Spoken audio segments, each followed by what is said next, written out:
And it takes time. I mean, that's the human element that we layer on top, all of our machine learning technology, all of our AI technology, but it's still important. And I think that that's the part where brands have to take the time and do the research, because it's all public, it's all there. So if we're able to go in and we know that we want someone who has organically talked about cannabis or the elements of cannabis or the products around cannabis, and maybe they are using it for headache benefits or health and wellness or whatever it is, but you can follow that path and you can see that that person is naturally there, versus trying to reach out blindly to 500 people and say, oh my goodness, do you like this? Does it make sense?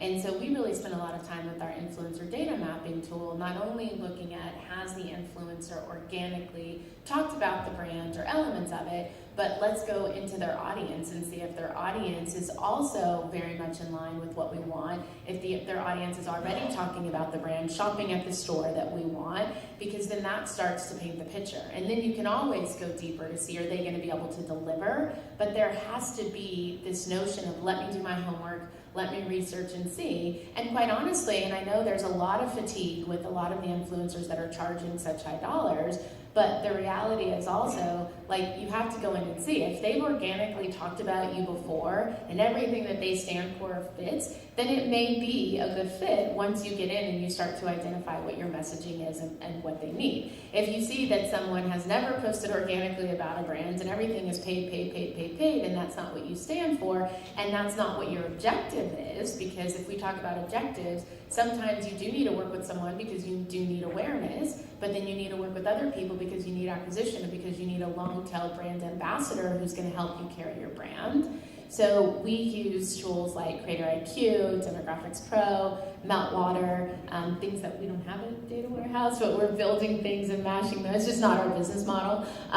Things that we're looking at internally, all of the tools, a lot of social listening, and I think that that's really how you can start. Great. Just want to do a quick check. We're about halfway through this. Is there anyone have any light bulbs go off? Questions? Yes.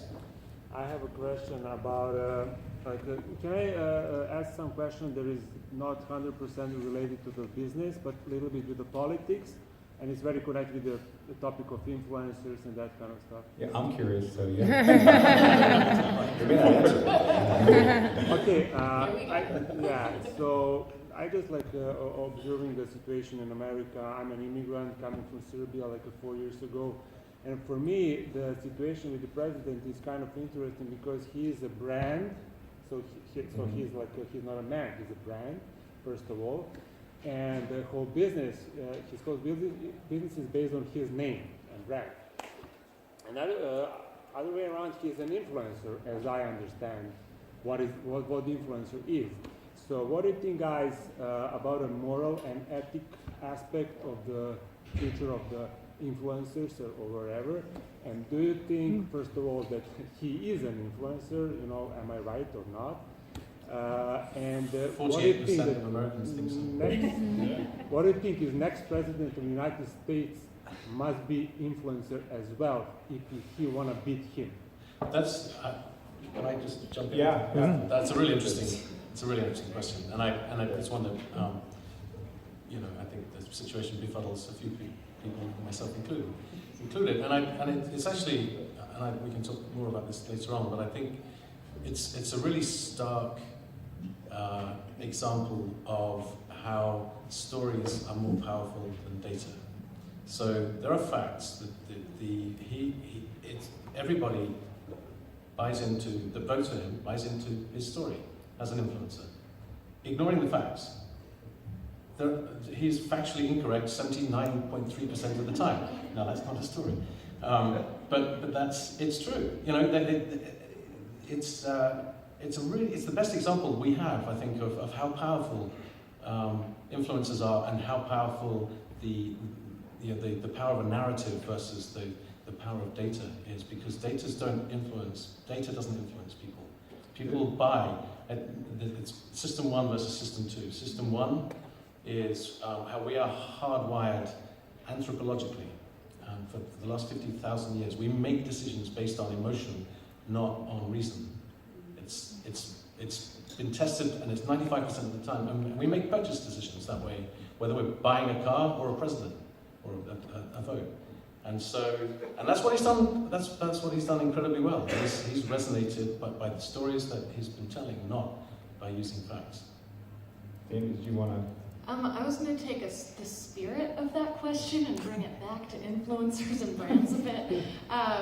Just because I think we hear, I'm sure you guys hear this a lot, is the notion of, is this influencer brand safe? Is this person brand safe? And I urge everyone in this room to really consider what that means, because a lot of the time you end up with a whitewashed vanilla version of a campaign, because, you know, these creators and these influencers are creating communities, and it's not up for a group of marketers to decide if that community is, you know, obviously there's line in the sand, but, you know, I just think that if you look at a lot of the tenets of what brands consider brand safe, you're actually missing out on a lot of amazing creative talent, because you're holding really rigid traditional TV ambassador standards to a whole new generation of creators who are live streaming and vlogging their lives away. Of course, there's going to be something in there that you might not personally agree with, and that's okay, but you have to consider the entire ecosystem of their person and what their content stands for. You know, not how many swear words they said in their last video. And I urge everyone to think about what brand safety means to them, because it's inherently very strict and honestly a little racist, and I would just urge everyone to look Yeah, at that. Dan, I think probably dovetails into your categories. You said? Not the, maybe a couple F-bombs being dropped. Yeah, just a few, right? Every other word. Yeah, I mean, it's You can interesting. do it, Dan, by the way. I want to hear the F-bomb from you. I mean, It's safe. This is brand safe.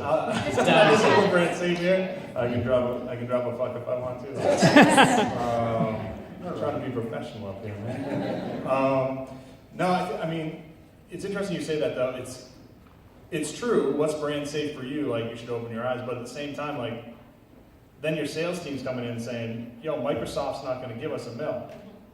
And so that makes a huge difference, right? And so then you do have to figure out, like, how do you stay authentic where you're not going to turn off your audience, but still get the money, right? And that's the challenge here. If Microsoft was more open-minded and they understood that when they're buying on Complex that they're getting Complex's audience who likes our show Everyday Struggle, where they are dropping F-bombs the whole time and they're talking about what kids talk about, that would make a difference, but they don't. But you have to then educate the sellers on how to talk to the Microsofts of the world, because Sure, but Microsoft is Microsoft. I understand what they teach you. Yeah. I think it's a balance, right? Not be the right partner for that show, right? Fair that enough. goes back So to- what does Complex do? Do you take the money or do you drop the F-bomb? We always drop the F-bomb. Authentic, baby. That's fucking cool. Yeah. You know? And so, good one. No, I mean, we always drop the F-bomb on the platform where we can. So we'll drop the F-bomb on YouTube, and we'll put an edited version on Facebook. Okay. Satisfying. Right? So at that point, we're satisfying our business needs, but we're also satisfying our audience. Yeah. Did you guys have, I saw hands come up. Yeah, I think you go first, then we'll get. So this is sort of a larger question to the panel. Are you concerned about market saturation with the continued rise of influencers and technology just keeping pace and giving basically everyone with access to the internet the ability to explore that avenue? And if you are concerned about market saturation, what suggestions would you give to influencers in order to differentiate themselves?